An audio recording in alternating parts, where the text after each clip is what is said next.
今摆当讲是这全民挂水暗，毋过游玩有人是贪利便无要挂。这是台南新营一个查甫人去餐厅，无要挂水暗，抑阁一直伫加扫，有哪抑阁骂来处理的警察，伫高雄有民众无挂水暗，大家烧酒伫跋筊，即马全部拢爱移上法办。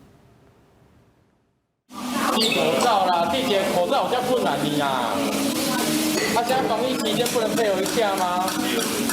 警方看到民众挂嘴烟，但是民众无要听。台南新营一名啉酒醉的人，目前是无挂嘴烟进入餐厅。不办店家看到，又搁大细声一直扫，互店家是真困扰。最后，警方到场看到无成果，环境嘛只会使先将人带回所内保护管束。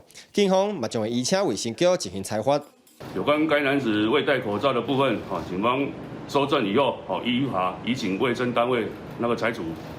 同款无要挂嘴烟的地点嘛发生伫高雄，一名女子去买物件的时阵，嘴烟无挂好，去互店员提醒，并且要求伊吃连者。这名女子是拒绝吃连者，后来女子竟疑似不办配嘴烂，警方是依法开单告发。另外，高雄三民区一处媒体嘛去用检举有人根据跋筊，警方到场发现现场9个人拢无挂嘴烟，无遵守法令，全部移送卫生局来裁罚。